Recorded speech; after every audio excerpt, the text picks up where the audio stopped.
ਵੱਡਾ ਪੰਜਾਬੀ ਸੂਰਮਾ ਭਗਤ ਸਿੰਘ, ਵੱਡਾ ਪੰਜਾਬੀ ਸੂਰਮਾ ਭਗਤ ਸਿੰਘ। ਜਦੋਂ ਅਸੀਂ ਭਗਤ ਸਿੰਘ ਦੀ ਗੱਲ ਕਰਾਂਗੇ ਤੇ ਇਸ ਖਿੱਤੇ ਦੀ ਮੁਜ਼ਾਮਤ ਦੀ ਗੱਲ ਕਰਾਂਗੇ, ਅਸੀਂ ਆਪਣੇ ਪੰਜਾਬੀ ਹੀਰੋਜ਼ ਦੀ ਗੱਲ ਕਰਾਂਗੇ। ਭਗਤ ਸਿੰਘ ਨੂੰ ਸਾਡੇ ਚੜ੍ਹਦੇ ਪੰਜਾਬ ਵਾਲੇ ਲੋਕਾਂ ਨੇ ਔਰ ਖਾਸ ਕਰ ਪੂਰੇ ਇੰਡੀਆ ਦੇ ਵਿੱਚ ਭਗਤ ਸਿੰਘ ਨੂੰ ਬਹੁਤ ਮਾਣ ਤਰਾਣ ਦਿੱਤਾ ਗਿਆ। ਲੇਕਿਨ ਅਫਸੋਸ ਦੀ ਗੱਲ ਹੈ ਕਿ ਭਗਤ ਸਿੰਘ ਜਿੱਥੋਂ ਦਾ ਜੰਮਪਲ ਸੀ ਲੈਲਪੁਰ ਦਾ ਔਰ ਲਹਿੰਦੇ ਪੰਜਾਬ ਦੇ ਅੰਦਰ ਦਾ, ਉਹ ਲੋਕ ਭਗਤ ਸਿੰਘ ਨੂੰ ਇੱਜ਼ਤ ਔਰ ਮਾਣ ਨਹੀਂ ਦੇ ਸਕੇ। ਅਗਰ ਭਗਤ ਸਿੰਘ ਨੂੰ ਅਸੀਂ ਨਿਸਾਬ ਦੇ ਵਿੱਚ ਲੈ ਆਉਂਦੇ ਹਾਂ ਤੇ ਇੱਥੇ ਸਾਡੀ ਗੁਲਾਮੀ ਵਾਸਤੇ ਜਿਹੜੀ ਇੱਕ ਤੌਕ ਸਾਡੇ ਗਲਾਂ ਦੇ ਵਿੱਚ ਹੈ ਉਹ ਹਮੇਸ਼ਾ ਵਾਸਤੇ ਇੱਥੋਂ ਪਿੱਛੇ ਖਤਮ ਹੋ ਜਾਏਗਾ। ਭਗਤ ਸਿੰਘ ਦੀ ਮੁਜ਼ਾਮਤ ਪੂਰੇ ਬਰੇ ਸਗੀਰ ਦੀ ਮੁਜ਼ਾਮਤ ਸੀ, ਪੂਰੇ ਉਸ ਵੇਲੇ ਦੇ ਇੰਡੀਆ ਦੀ ਮੁਜ਼ਾਮਤ ਸੀ ਜਿਹਦੇ ਵਿੱਚ ਪੰਜਾਬ ਇੱਕ ਮੁਲਕ ਦੀ ਸ਼ਕਲ ਦੇ ਵਿੱਚ ਉਸ ਤੋਂ ਪਹਿਲੇ ਇਸ ਦੇ ਵਿੱਚ ਸ਼ਾਮਲ ਸੀ। ਭਗਤ ਸਿੰਘ ਪੰਜਾਬ ਦਾ ਉਹ ਬੱਚਾ ਜਿਸ ਤੇ ਪੰਜਾਬ ਨੂੰ ਪੂਰੇ ਨੂੰ ਫਖਰ ਹੈ, ਪੂਰੇ ਪਾਕਿਸਤਾਨ ਨੂੰ ਫਖਰ ਹੈ, ਹਿੰਦੁਸਤਾਨ ਨੂੰ ਫਖਰ ਹੈ, ਪੂਰੀ ਦੁਨੀਆ ਨੂੰ ਫਖਰ ਹੈ। ਔਰ ਜਦੋਂ ਅਸੀਂ ਭਗਤ ਸਿੰਘ ਦੇ ਨਾਅਰੇ ਦੀ ਗੱਲ ਕਰਦੇ ਹਾਂ ਕਿ ਭਗਤ ਸਿੰਘ ਚਾਹੁੰਦਾ ਕੀ ਸੀ, ਤੇ ਉਹ ਇਕੱਲੀ ਆਜ਼ਾਦੀ ਨਹੀਂ ਚਾਹੁੰਦਾ ਸੀ। ਭਗਤ ਸਿੰਘ ਹਮੇਸ਼ਾ ਇਹ ਆਖਦਾ ਸੀ ਕਿ ਇਸ ਤਰ੍ਹਾਂ ਦੀ ਆਜ਼ਾਦੀ ਆਮ ਬੰਦੇ ਨੂੰ ਕੱਖ ਨਹੀਂ ਦੇ ਪਾਏਗੀ। ਔਰ ਉਹੀ ਹੋਇਆ ਕਿ ਅਸੀਂ ਆਜ਼ਾਦੀਆਂ ਤੇ ਲੈ ਲਈਆਂ ਦੋਨੋਂ ਮੁਲਕ ਅਸੀਂ ਵੰਡ ਕੇ, ਲੇਕਿਨ ਆਮ ਬੰਦੇ ਦੀ ਹਾਲਤ ਨਹੀਂ ਬਦਲੀ। ਭਗਤ ਸਿੰਘ ਨੇ ਜਿਹੜਾ ਇਨਕਲਾਬ ਦਾ ਨਾਅਰਾ ਲਾਇਆ ਸੀ ਉਹੀ ਸਾਡੀ ਮੰਜ਼ਿਲ ਹੈ। ਇਨਕਲਾਬ ਜ਼ਿੰਦਾਬਾਦ, ਭਗਤ ਸਿੰਘ ਜ਼ਿੰਦਾਬਾਦ। ਭਗਤ ਸਿੰਘ एक ऐसा हीरो जिन्हें पंजाब नूं जगा दिता है, एक ऐसा हीरो जिन्हें जागीरदाराना सोच, साम्राजी सोच नूं चैलेंज किया है और उसी जागीरदाराना और साम्राजी सोच नूं दा खात्मा होया ते इत्थे दे लोकां नूं आज़ादी मिली। देखो कि अंग्रेज़ जिहड़े सन उन्हां ने गलत फांसी दित्ती गई सी। 23 मार्च 1931 ਦੇ ਵਿੱਚ जिस वेले फांसी की डेट सी ते उस वेले ड्यूटी जज ने भी साफ इनकार कर दिता सी कि इस किसी केस के उत्ते फांसी नहीं बनती है। एक ऑनरेरी जज सी, उन्होंने कोलों साइन लए गए और वो गलत साइन लए गए सी। इसे करके असी कह रहे हैं कि ये जाबराना सोच जिहड़ी सी उस वेले दी सरकार दे विच जिहड़ी सी वो बहुत ज़्यादा पुंगर रही सी।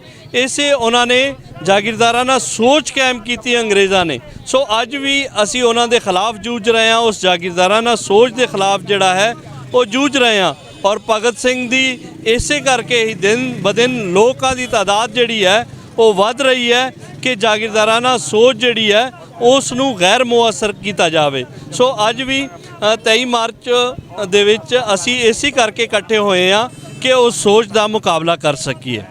ਸਲਾਮ ਪੇਸ਼ ਕਰਨ ਨੂੰ ਇਕੱਠੇ ਹੋਏ ਆ ਔਰ ਅਸੀਂ ਮੁਤਾਲਬਾ ਕਰਨੇ ਆ, ਚੂँਕਿ ਇਸ ਜਗ੍ਹਾ ਤੇ ਜਿੱਥੇ ਅਸੀਂ ਅੱਜ ਮੌਜੂਦ ਆ ਸ਼ਾਦਮਾਨ ਚੌਕ, ਇੱਥੇ ਫਾਂਸੀ ਘਾਟ ਹੁੰਦਾ ਸੀ। ਉਹਨਾਂ ਨੂੰ 23 ਸਾਲ ਦੀ ਉਮਰ 'ਚ 23 ਸਾਲ ਦੀ ਉਮਰ 'ਚ ਇੱਥੇ ਫਾਂਸੀ ਦਿੱਤੀ ਗਈ ਸੀ। ਅਸੀਂ ਇਹ ਮੁਤਾਲਬਾ ਕਰਨੇ ਆ ਕਿ ਇਸ ਚੌਕ ਦਾ ਨਾਮ ਭਗਤ ਸਿੰਘ ਚੌਕ ਰੱਖਿਆ ਜਾਏ। ਉਹਨਾਂ ਦੇ ਸਾਥੀ ਜਿਹੜੇ ਸਨ ਸੁਖਦੇਵ ਔਰ ਰਾਜਗੁਰੂ, ਉਹਨਾਂ ਨੂੰ ਵੀ ਅਸੀਂ ਲਾਲ ਸਲਾਮ ਪੇਸ਼ ਕਰਨੇ। ਇਹ 3 ਨੌਜਵਾਨਾਂ ਨੂੰ ਉਸ ਟਾਈਮ ਤੇ ਫਾਂਸੀ ਦਿੱਤੀ ਗਈ ਸੀ। ਅੱਜ ਅਸੀਂ ਉਸ ਥਾਂ ਤੇ ਖੜੋਤੇ ਹਾਂ ਜਿੱਥੇ ਅੱਜ ਤੋਂ 90 ਸਾਲ ਪਹਿਲੋਂ ਪੰਜਾਬ ਦੇ ਸਪੁੱਤਰ ਭਗਤ ਸਿੰਘ ਨੂੰ ਫਾਹੇ ਲਾਇਆ ਗਿਆ ਸੀ। ਭਗਤ ਸਿੰਘ ਦਾ ਕਸੂਰ ਸਿਰਫ ਇਹ ਸੀ ਕਿ ਉਹ ਅੰਗਰੇਜ਼ ਤੋਂ ਆਜ਼ਾਦੀ ਦੀ ਗੱਲ ਕਰਦਾ ਸੀ। ਔਰ ਇਹ ਸ਼ਾਦਮਾਨ ਦਾ ਚੌਂਕ ਕਿਸੇ ਜ਼ਮਾਨੇ ਵਿੱਚ ਜਿੱਥੇ ਲਾਹੌਰ ਜੇਲ੍ਹ ਦਾ ਇੱਕ ਹਿੱਸਾ ਸੀ, ਅਸੀਂ ਚਾਹੁੰਦੇ ਹਾਂ ਔਰ ਸਾਡਾ ਮੁਤਾਲਬਾ ਹੈ ਕਿ ਇਸ ਚੌਂਕ ਨੂੰ ਭਗਤ ਸਿੰਘ ਦੇ ਨਾਂ ਤੋਂ ਮਨਸੂਬ ਕੀਤਾ ਜਾਏ। ਇਹ ਬਹੁਤ ਪਹਿਲਾਂ ਦਾ ਫੈਸਲਾ ਹੋ ਚੁੱਕਿਆ ਹੈ, ਲੇਕਿਨ ਕੁਝ ਅਨਾਸਰ ਐਸੇ ਨੇ ਜਿਹੜੇ ਇਹਦੀ ਮੁਖਾਲਫਤ ਕਰਦੇ ਨੇ ਔਰ ਸਾਨੂੰ ਆਪਣੇ ਹੀਰੋ ਦੀ ਯਾਦ ਮਨਾਉਣ ਤੋਂ ਰੋਕਦੇ ਨੇ। ਇਹ ਸਾਡਾ ਇੱਕ ਕੌਮੀ ਫਰਜ਼ ਹੈ ਕਿ ਭਗਤ ਸਿੰਘ ਦੀ ਤਾਲੀਮਾਤ ਨੂੰ ਅਸੀਂ ਆਮ ਕਰਨ ਵਾਸਤੇ ਹਕੂਮਤ 'ਤੇ ਜ਼ੋਰ ਦਈਏ ਕਿ ਭਗਤ ਸਿੰਘ ਨੂੰ ਨਿਸਾਬ 'ਚ ਸ਼ਾਮਲ ਕੀਤਾ ਜਾਏ।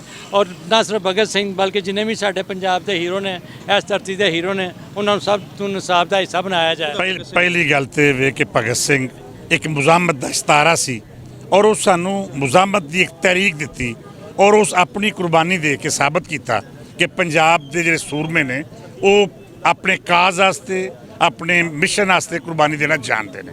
ਲਿਹਾਜ਼ਾ ਸਾਨੂੰ ਵੀ ਇੱਕ ਤੇ ਅੱਜ ਦੇ ਦਿਨ ਇਹ ਯਾਦ ਕਰਨਾ ਹੋਵੇਗਾ ਕਿ ਅਸੀਂ ਉਸ ਮੁਜ਼ਾਮਤ ਦੇ ਸਿਤਾਰੇ ਨੂੰ ਆਪਣਾ ਨਕਸ਼ੇ ਕਦਮ ਬਣਾਈਏ ਔਰ ਉਸ ਰਾਹ 'ਤੇ ਟੁਰਨ ਦੀ ਕੋਸ਼ਿਸ਼ ਕਰੀਏ ਜਿਸ ਰਾਹ 'ਤੇ ਭਗਤ ਸਿੰਘ ਨੇ ਕੁਰਬਾਨੀ ਦਿੱਤੀ ਸੀ। ਦੂਜੀ ਗੱਲ ਮੈਂ ਆਵਾਂਗਾ ਕਿ ਉਹਨੂੰ ਇੱਥੇ ਕਿਉਂ ਭੁਲਾਇਆ ਜਾ ਰਿਹਾ। ਮੈਂ ਇਹ ਸਮਝਦਾ ਕਿ ਜਿੱਥੇ ਪੰਜਾਬੀ ਹੋਰ ਬਹੁਤ ਸਾਰੇ ਪਾਸੇ ਭੁੱਲੇ ਨੇ, ਉੱਥੇ ਅਸੀਂ ਆਪਣੇ ਸੂਰਮਿਆਂ ਨੂੰ ਹੀ ਭੁੱਲਦੇ ਜਾ ਰਹੇ ਹਾਂ। ਸਾਨੂੰ ਇਸ ਗੱਲ ਦੀ ਲੋੜ ਹੈ ਕਿ ਅਸੀਂ ਆਪਣੇ ਸੂਰਮਿਆਂ ਨੂੰ ਯਾਦ ਰੱਖੀਏ, ਉਹਨਾਂ ਦੀ ਖਿਦਮਤ ਨੂੰ ਯਾਦ ਰੱਖੀਏ ਔਰ ਉਸੇ ਸ਼ਕਲ ਵਿੱਚ ਹੀ ਅਸੀਂ ਪੰਜਾਬੀ ਕਾਜ਼ ਨੂੰ ਅੱਗੇ ਵਧਾ ਸਕਦੇ ਹਾਂ। ਪੰਜਾਬੀ ਬੋਲੀ ਵਾਸਤੇ ਜਿਹੜੀ ਜੇ ਅਸੀਂ ਸ਼ੁਰੂ ਕੀਤੀ ਉਹਨੂੰ ਅੱਗੇ ਵਧਾ ਸਕਦੇ ਹਾਂ।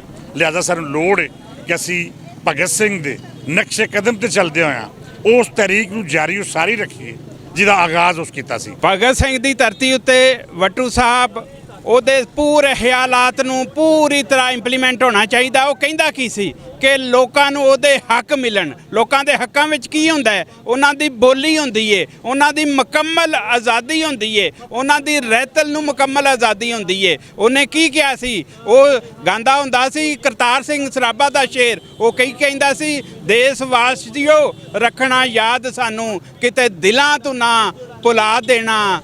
ਅਸੀਂ ਲੱਗੇ ਹਾਂ ਚੜ੍ਹਨ ਫਾਂਸੀ, ਕਿਤੇ ਵੇਖ ਕੇ ਨਾ ਘਬਰਾ ਜਾਣਾ।